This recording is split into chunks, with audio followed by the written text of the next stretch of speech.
Eu trabalhei como farmacêutica dos meus 22 anos até meus 38 anos, 35, 38. Mas eu vou contar para vocês a minha jornada como farmacêutica.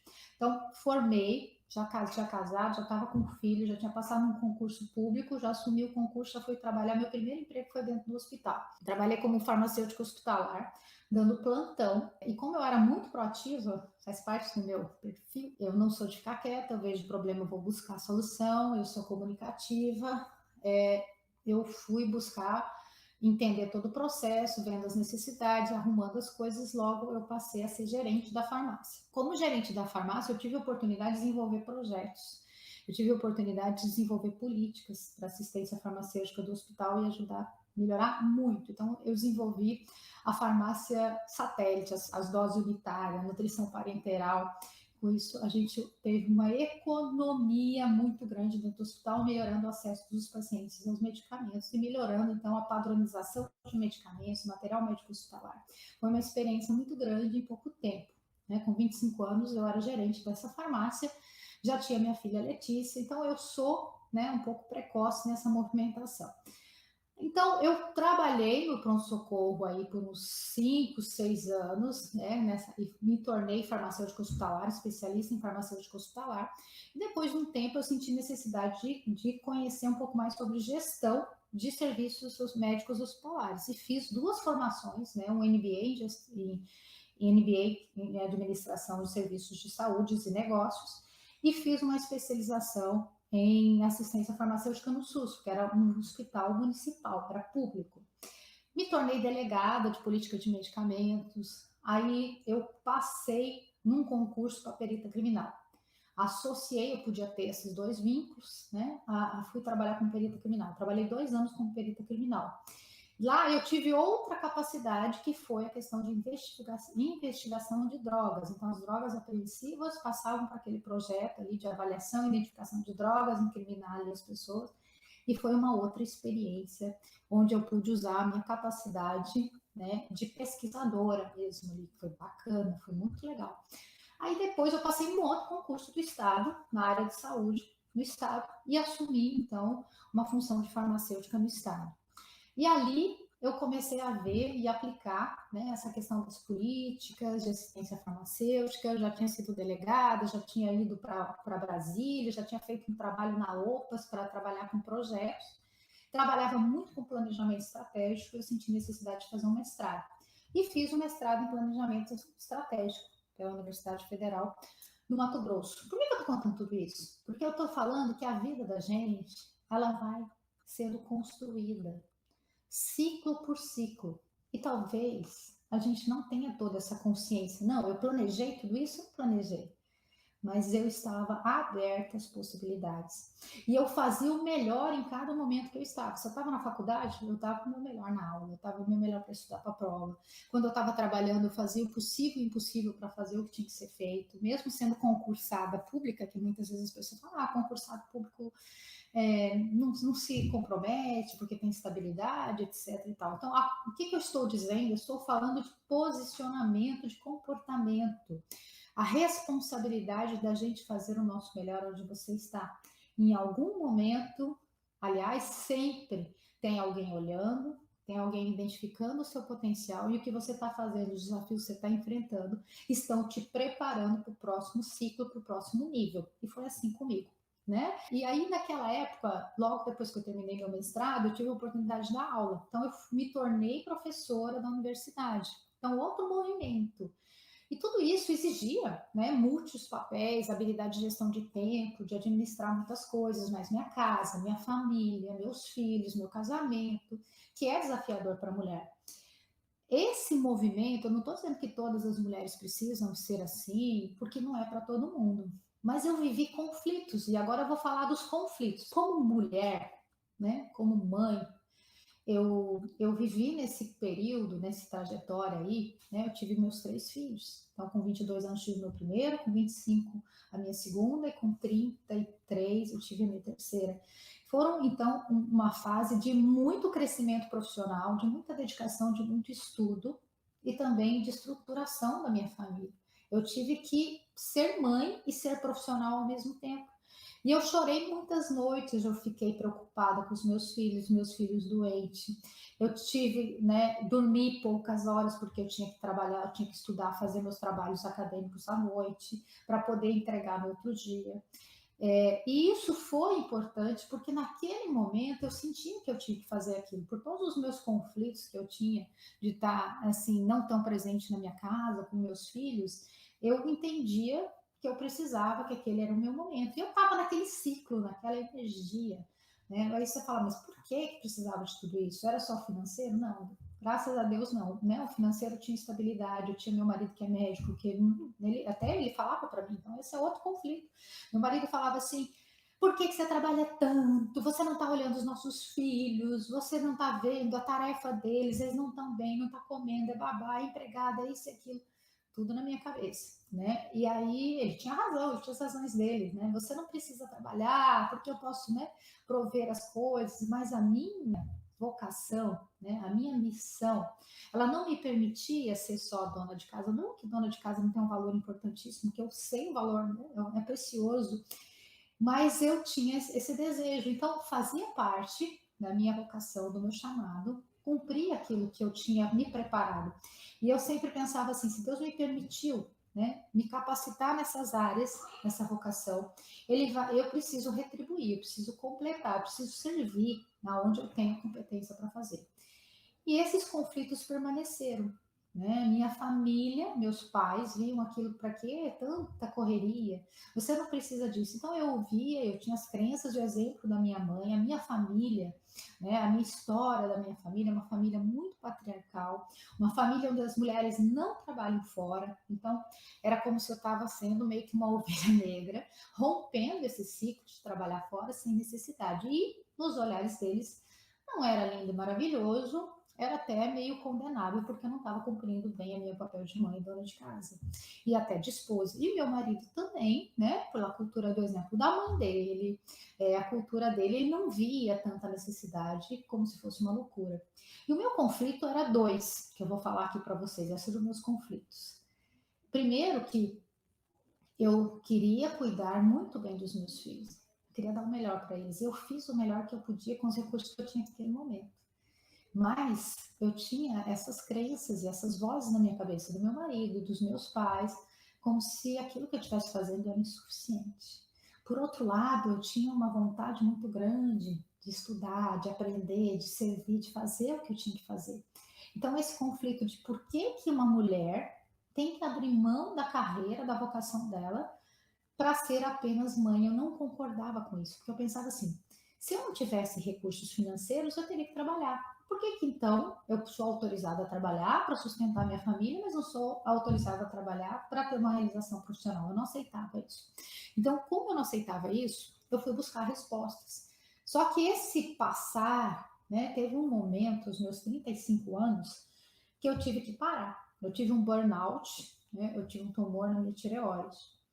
E eu não dei conta mais. Eu não dei conta mais. Eu tive que parar de uma hora para outra. Então eu fiquei doente, fiquei um mês, né, para me tratar. Depois eu peguei licença remunerada, prêmio que a gente tinha por 6 meses para tratar. E nesse tempo, em casa, com os meus filhos, eu consegui ver muita coisa que eu não via. Naquela velocidade, naquele ritmo intenso de estudar, de trabalhar, eu direcionava, eu delegava, né, para minha funcionária de casa, para minha babá, para a avó, faz isso, faz aquilo, leva no médico, mas eu não estava conseguindo dar tempo, né, esse tempo necessário para conectar com os meus filhos e até com o meu marido, né, porque era um ritmo muito acelerado que para mim era normal, mas que para os outros não era. E nesse tempo de ficar em casa, olha o outro conflito, aí vem as frustrações. Olha só a cabeça da mulher. E por que eu estou contando tudo isso? Porque quando você viver o processo de migração, você vai viver essas coisas. Então, se você não teve essa experiência de viver no Brasil, talvez você já tenha, é importante você se preparar. E eu estou falando aqui que um processo da minha vida me leva para outro, assim como o seu. Cada coisa que você está vivendo está te preparando para o próximo passo, para o próximo nível. E naquele momento que eu fiquei em casa, eu fui despertada por esse olhar para a família. E eu fiz um acordo ali, né, com Deus. Falei, Senhor, me ensina o que eu não sei. me mostra o que eu preciso ver e me capacita nesse olhar de mãe, de esposa, de dona de casa, me mostra o que eu preciso fazer. E a primeira coisa que eu desenvolvi foi uma escuta ativa e uma empatia, porque o meu ritmo é acelerado, eu sou uma mulher acelerada, e eu estava atropelando as pessoas que eu mais amava.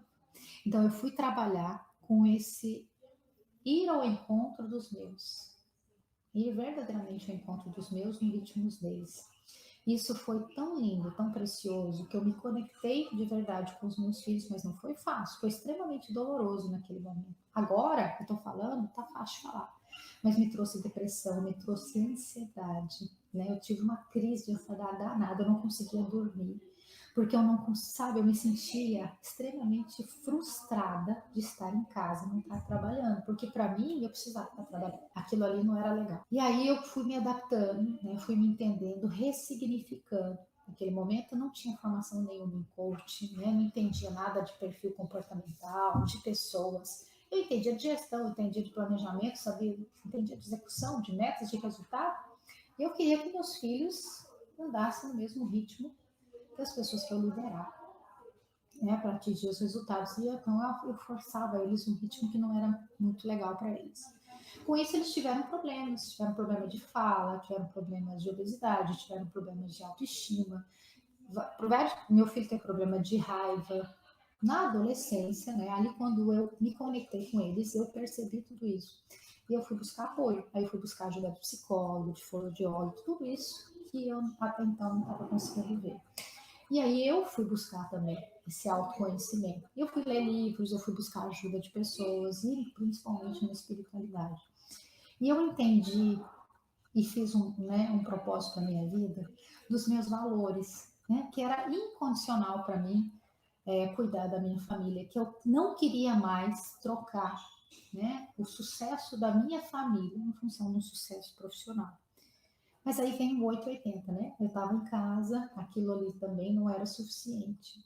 E aí eu comecei a ouvir meu marido, né? Prestar mais atenção nos estresses dele, nos nervosismos dele, aquilo que estava gerando frustração. Meu marido médico, cirurgião bariátrico, já fazia cirurgia bariátrica, já era naquela época já referente em cirurgia bariátrica.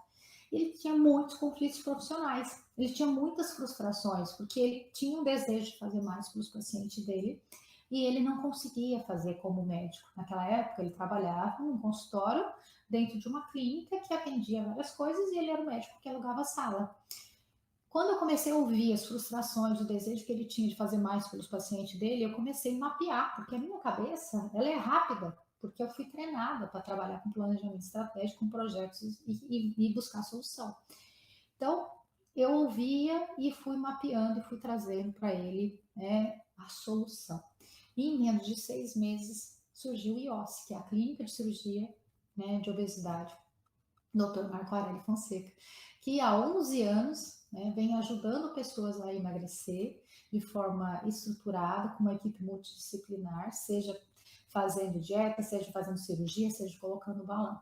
E hoje, né, essa estrutura me possibilitou morar nos Estados Unidos. Então, depois que passou, quando a gente abriu a empresa, fiquei 2 anos trabalhando, gerenciando essa empresa como diretora executiva e me afastei dos meus concursos. Aí eu pedi uma licença sem ônus, que é sem remuneração.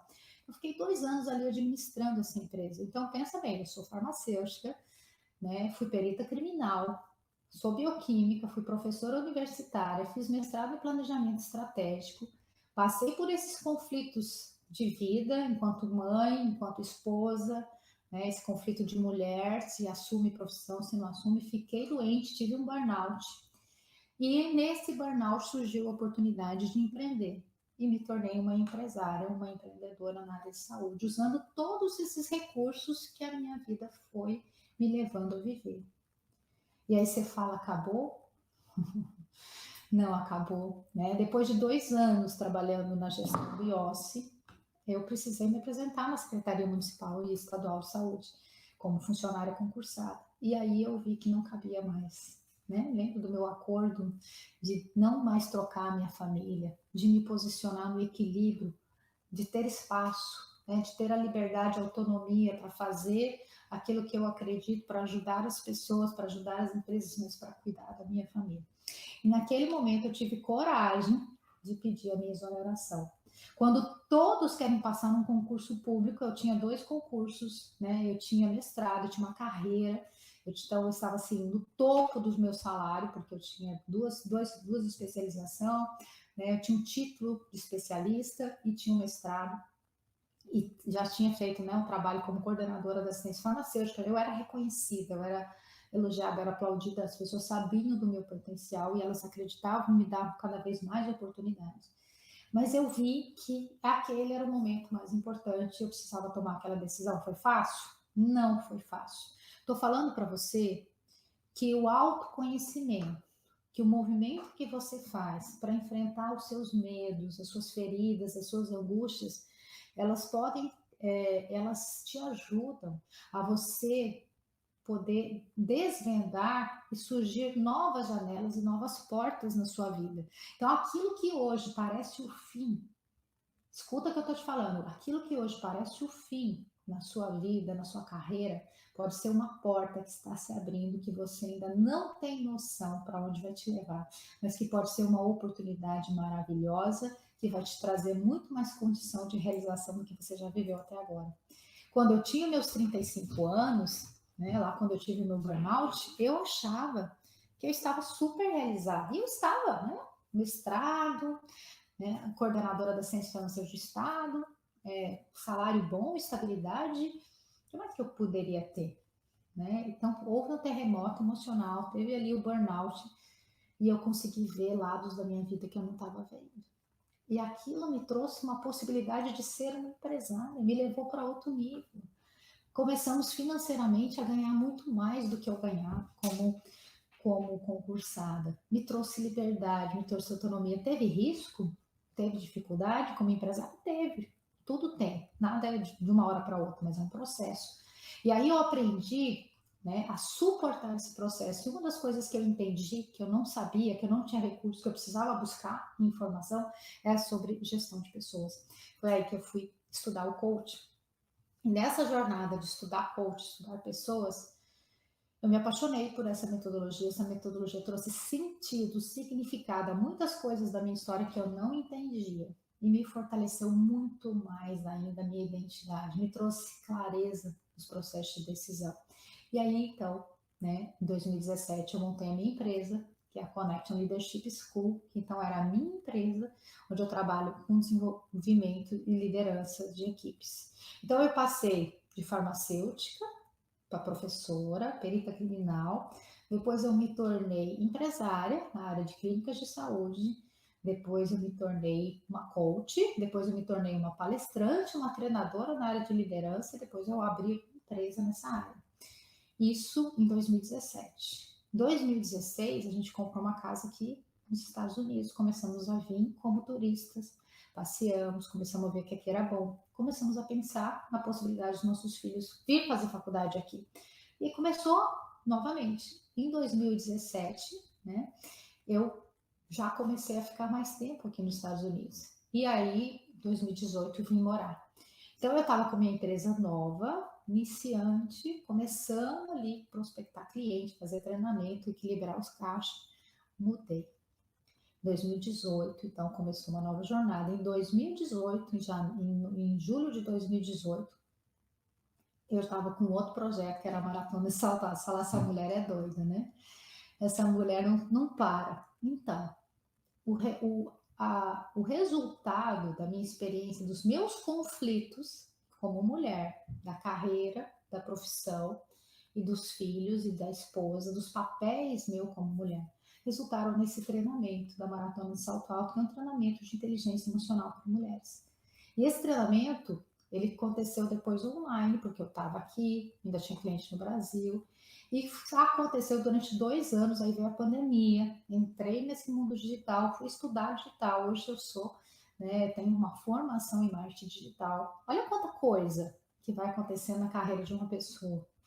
Aí você fala, credo, Márcio, não dou conta de te acompanhar. Tenho certeza que não sou só eu, que sou assim.